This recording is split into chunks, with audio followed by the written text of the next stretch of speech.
Hello everybody, and welcome back once again to GazaGoJYT, and today I shall be making what is arguably my most powerful marine hybrid in order to take on not just one, but an entire hybrid unit that goes off by the name of the Aquatic Coalition, comprised of Bruce, Methyls, Chuck, Deccan and Carabides, also known as the Salty Assault, Kaiser, or as I like to call him Ganon 2.0, Colossus, and Kermit.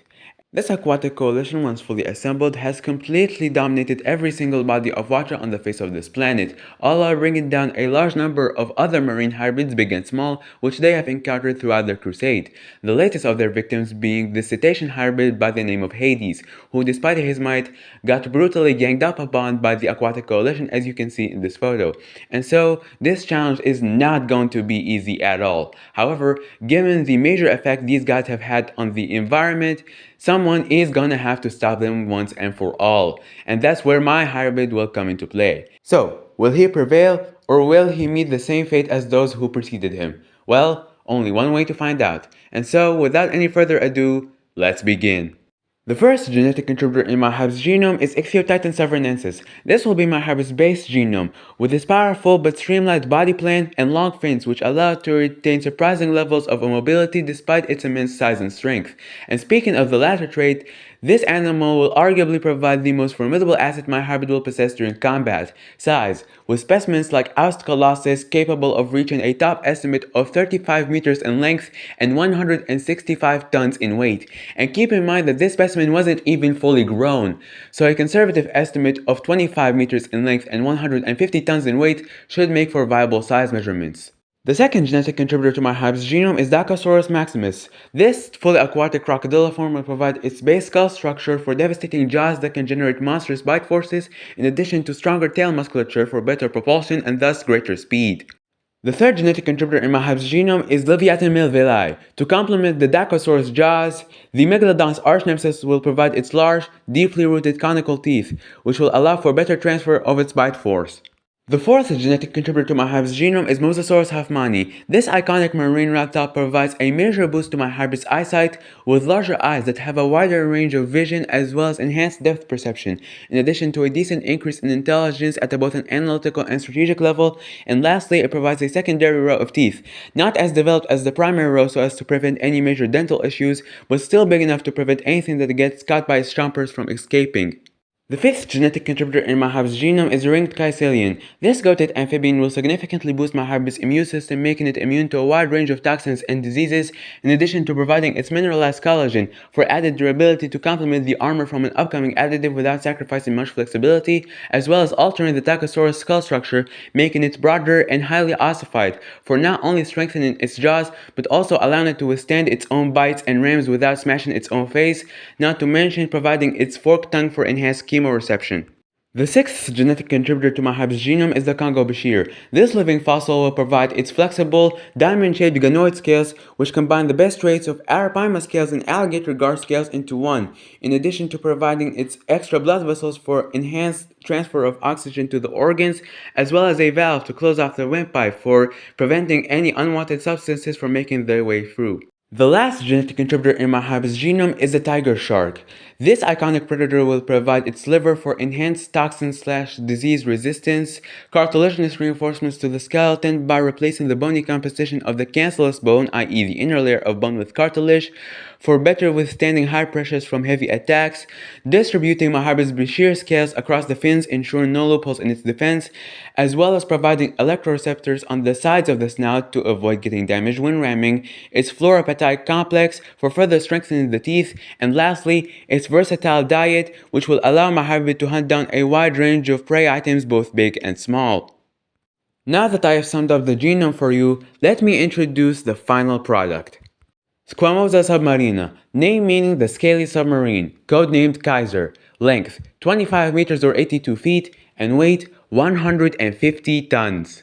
Now, before we move on to the main fight against the Aquatic Coalition, let's first see how Kaiser will hold up in a fight against a pod of 20 Sharkopaths. In case you didn't know, before the Aquatic Coalition was formed, Bruce would rely on pod tactics, with pods reaching up to 20 members, in order to tackle big game. A great example of this being when Bruce called out his pod in order to bring down the sea lizard by the name of Siotsla by Toxic P.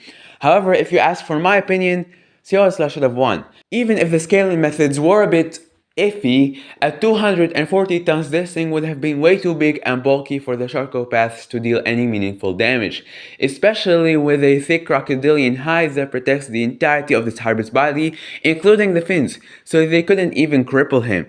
Coupled with the fact that Siosla still retains some solid adaptations for speed and agility, allowing him to keep up with the smaller Sharkopaths, all while having the attack potency in order to slowly but surely bring down these Sharkopaths one by one via one-shotting them with strong jaws or deadly rams. Very similarly to Siotla, my hybrid, who is still a bit smaller for it to retain enough speed and agility, with much better armor that protects its entire body, would be able to quite easily make light work of a pod of even 20 Sharkopaths by simply being untouchable. Now onto the main fight, Kaiser versus the Aquatic Coalition, and I think I can say with confidence that if Kaiser can take down a Sharkopath pod 20 strong, he can most certainly take down this hybrid unit, as most of its individuals are minusculely tiny in comparison to my hybrid, and thus their bites and rams would be easily negated by my hybrid's large frame and armor. The only individual amongst the Aquatic Coalition that can potentially give Kaiser a run for his money is Colossus. Even at 80 tons, Colossus still has more than enough mass and strength in order to throw it down with my hybrid face to face, with strong jaws of his own decorated with hippo-like tusks giving it quite the gnarly bite, and so taking him down will prove a top priority for Kaiser. However, the Aquatic Coalition is smart, and the other smaller individuals would likely figure out strategies in order to take down my hybrid without the need to rely on physical prowess, namely terrain. As Kaiser is more well accustomed to the open ocean, these guys might try to take him down by forcing him to sink into the depths or potentially driving him near the shore where he would get driven off by the tide and thus he would not be able to come back. However, Kaiser, as opportunistic as he may be, is by no means stupid, and his acute senses would allow him to see what they're trying to do, so he would immediately hit the brakes and head straight back to the ocean, where Colossus sits completely alone and vulnerable, especially since all of the other members of the Aquatic Coalition went together in order to attract Kaiser's attention with that tactic. And so, Kaiser can now leverage this opportunity to overpower Colossus and target one of his fins, crippling him and driving him down to the abyss. And by the time the other members of the coalition have arrived, Colossus has already sunken and met his fate. And so, this fight turns into a wild goose chase, with Kaiser's extreme lung capacity, ability to retain high amounts of oxygen courtesy of his windpipe valve, and his large number of blood vessels to ensure the optimal oxygenation of his body tissue, makes it to where Kaiser would have superb stamina, which would be essential coupled with his adaptations for locomotion to keep up with the smaller opponents even if they split up eventually, but certainly taking them down one by one until they're all dead. And that was my hybrid to take on the Aquatic Coalition, the most powerful marine hybrid unit in the world. Thank you everybody so much for watching this video. I hope you really enjoyed it, and be sure to tune in next time for more hybrid content. So until then, goodbye.